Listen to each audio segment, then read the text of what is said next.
Le Premier ministre haïtien, Laurent Lamotte, le ministre de l'Éducation nationale et de la formation professionnelle, Vanner Pierre, et ses conseillers techniques se sont rendus aux États-Unis d'Amérique pour une visite officielle. Le Premier ministre s'entretiendra avec des responsables d'universités et d'institutions internationales, selon un communiqué de la primature.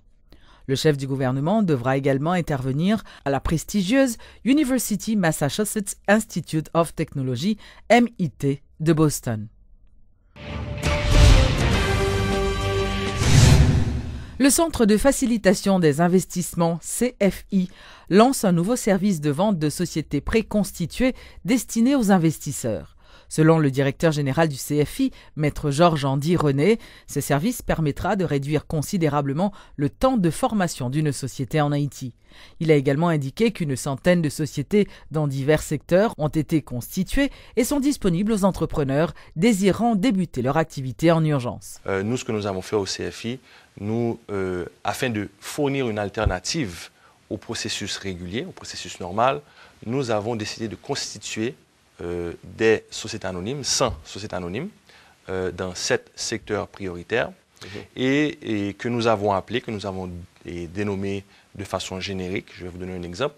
On a choisi 7 secteurs, le secteur du tourisme, le secteur de l'agriculture, le secteur de l'industrie et des manufactures, la technologie de l'information, la société de gestion, sociétés de télécommunications et les sociétés immobilières. Donc nous avons dénommé ces sociétés Société d'investissement immobilier 1 SA et nous avons fait une série de sociétés dans le secteur immobilier numérotées de 1 à 15 et ces sociétés sont là, elles sont prêtes, elles sont déjà constituées.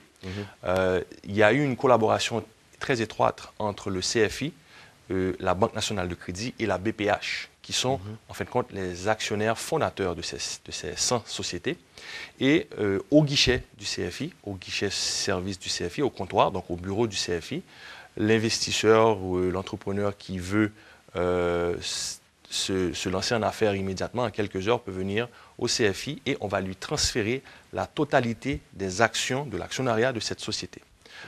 Il pourra, à son gré, modifier la dénomination sociale, il pourra modifier les statuts standards qui ont été utilisés pour constituer cette société, pour avoir de façon ultérieure, mais dès qu'il reçoit les statuts et le transfert des actions des sociétés, il est propriétaire de la société et on ne fait que transférer l'actionnariat de cette société aux nouveaux acheteurs et investisseurs.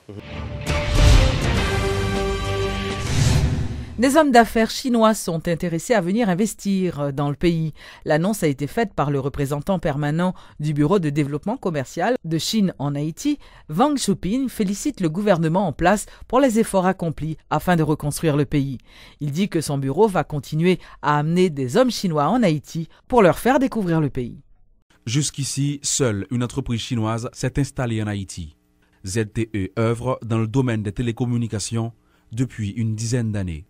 Le Bureau de développement commercial de Chine en Haïti veut changer cette situation.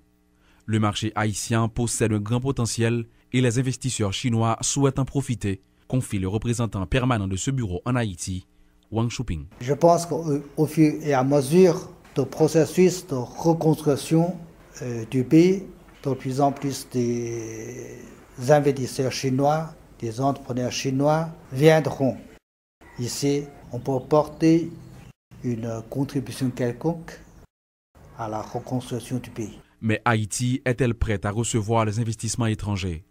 Wang Shuping estime que les efforts consentis actuellement par les autorités sont encourageants et souhaite que le gouvernement demeure motivé et ne se laisse pas entraîner dans de mauvaises pratiques imposées par la réalité politique. L'aéroport, qui a été beaucoup endommagé au cours de tremblement de terre, a tout à fait rénové. On le voit vraiment un aéroport international. Ça, c'est un avancement. Et nous avons aussi constaté qu'il y a de nouvelles routes, nouvelles maisons, beaucoup de sinistrés qui ont été relogés. Alors je dois féliciter le gouvernement haïtien pour ses efforts, pour l'avancement dans cette direction-là.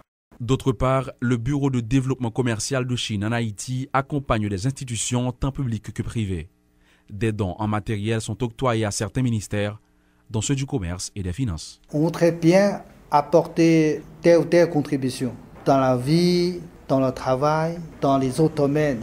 Mais toutes ces contributions sont faites dans notre capacité, dans notre possibilité. Notons que ce mercredi, le bureau a offert à la Fédération haïtienne des échecs des matériels, dont 1000 ensembles de pièces, 1000 échiquiers, 200 plateaux de démonstration et 100 pendules d'échecs pour un montant global de $700. Clôture ce mercredi d'un atelier de travail sur le projet IPCAR portant sur l'harmonisation des politiques et des cadres juridico-réglementaires de la région caribéenne. Cet atelier avait pour but d'accélérer le processus de développement de la société de l'information en Haïti. Donc avec toute l'évolution en technologie, la téléphonie mobile qui date des années fin 90 et tout ça, donc maintenant il faut actualiser. Donc ce qu'on a déjà fait, ce qu'on est en train de faire avec l'avant-projet de loi qui a été déposé, donc il y a beaucoup de choses. Donc il a parlé d'harmonisation. Ce qu'on veut faire, c'est qu'on ne veut pas rester en reste avec le reste de la population mondiale et en particulier la CARICOM, la région Caraïbe dans laquelle nous faisons partie. Donc afin de pouvoir aussi avoir des échanges avec les gouvernements extérieurs, l'étranger, donc nous devons nous mettre à jour et avoir des normes internationales. Donc les nôtres sont déjà là. Donc ce qu'on veut, c'est être le plus que possible sur le plan international.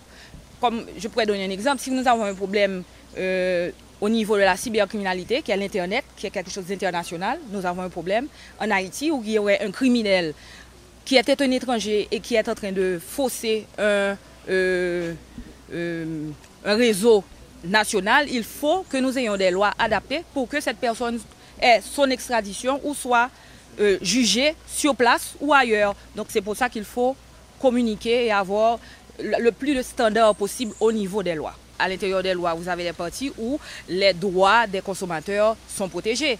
Même, il a parlé d'interception de communication. Mais tout ça, quand vous allez vous inscrivez, vous avez un téléphone, la compagnie de téléphone ne peut divulguer vos informations personnelles sans avoir un mandat de justice.